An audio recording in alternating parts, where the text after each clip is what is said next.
Saudara-saudariku yang dikasihi Tuhan, Shalom, salam damai sejahtera untuk Anda semua. Selamat bertemu kembali dalam Renungan Harian Katolik. Dan mari kita melanjutkan permenungan kita dalam bulan Mei, bulan Maria ini, tentang Maria teladan kita.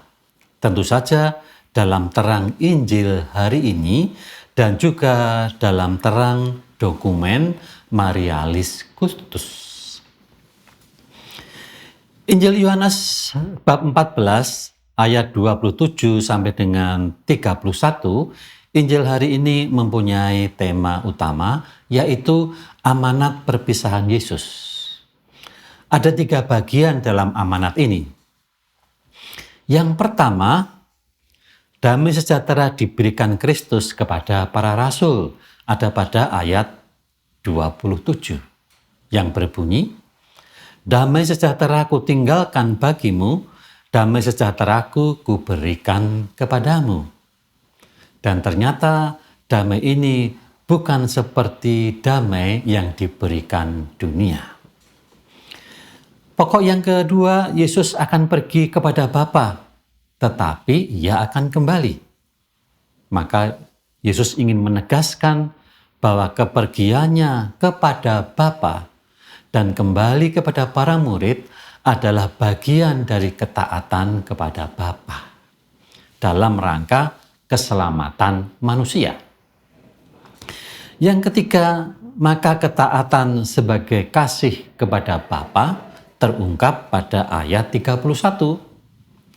Supaya dunia tahu bahwa aku mengasihi Bapa dan bahwa aku melakukan segala sesuatu seperti yang diperintahkan Bapa kepadaku.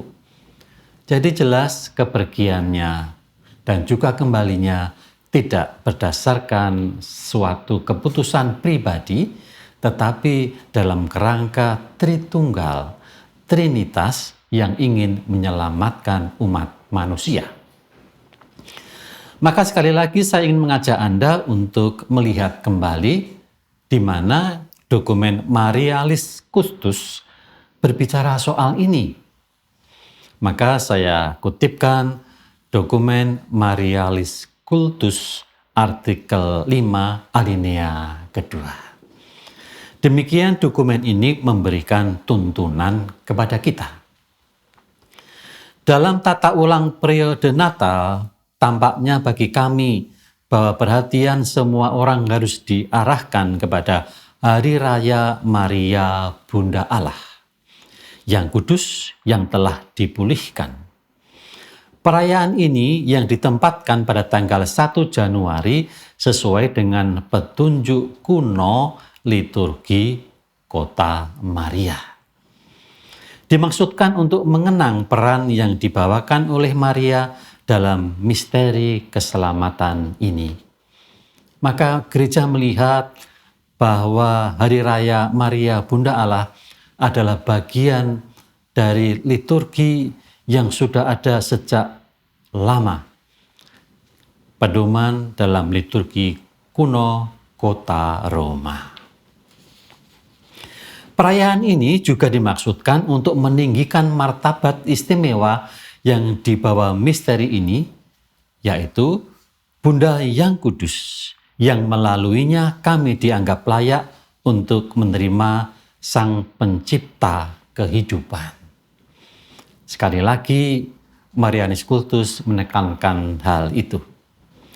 Perayaan ini juga merupakan kesempatan yang tepat untuk memperbarui penghormatan kepada Sang Raja Damai.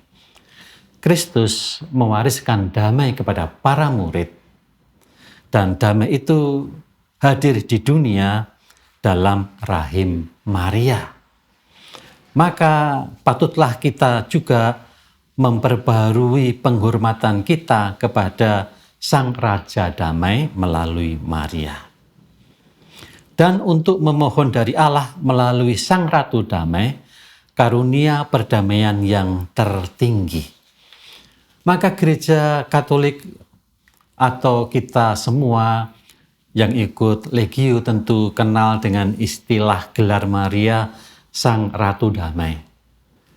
Nama ini juga dipakai oleh beberapa paroki untuk memberi nama pada parokinya, Paroki Ratu Damai. Hal inilah yang menyebabkan kita tahu persis bahwa melalui Maria kita mendatangkan damai bersamanya. Dan Sang Raja Damai tidak lain adalah Sang Putra sendiri. Oleh karena itu, dalam momen bahagia menjelang Oktav Natal dan pada hari pertama tahun ini, kami telah menetapkan Hari Perdamaian Sedunia. Maka Hari Raya Maria Bunda Allah yang ditetapkan pada tanggal 1 Januari menjadi sangat tepat untuk dijadikan Hari Perdamaian Sedunia. Karena Sang Bunda Allah mengandung Sang Raja Damai. Sebuah acara yang semakin mendapat dukungan dan telah menghasilkan buah-buah perdamaian di hati banyak orang. Maka dari Marialis Kultus di atas, mari kita petik beberapa pandangan gereja tentang Maria, Sang Ibu Raja Damai. Yang pertama, Hari Raya Maria Bunda Allah dimaksudkan untuk meninggikan martabat istimewa yang dibawa misteri ini kepada Bunda yang Kudus yang melaluinya kami dianggap layak untuk menerima Sang Pencipta kehidupan. Perayaan ini juga merupakan kesempatan yang tepat untuk memperbaharui penghormatan kepada Sang Raja Damai. Mengapa? Ya karena Sang Raja Damai dikandung Sang Bunda Allah. Dan untuk menghormati dari Allah melalui Sang Ratu Damai karunia perdamaian yang tertinggi, perdamaian yang tak bisa diciptakan dunia, tetapi damai yang sesungguhnya yang berasal dari Sang Raja Damai. Yang kedua, kita perlu menggarisbawahi damai Kristus yang disampaikan kepada para rasul diteruskan oleh gereja masa kini dengan menetapkan Hari Perdamaian Sedunia. 1 Januari yang dimulai tahun 1967 yang ditetapkan oleh Paus Paulus ke-6. Yang ketiga, Bunda Maria adalah pembawa damai Kristus. Maria itu ibu Sang Raja Damai. Maria adalah teladan damai Kristus dengan ketaatan penuh kasih. Gereja masa kini melanjutkan kabar damai Kristus itu melalui penetapan Hari Perdamaian Sedunia. Maka Sang Damai Kristus itu bukan hanya disimpan untuk gereja. Perdamaian dari Kristus itu juga untuk perdamaian seluruh dunia. Bukankah itu yang sering kita dengar sampai sekarang yang diserukan oleh Paus Fransiskus?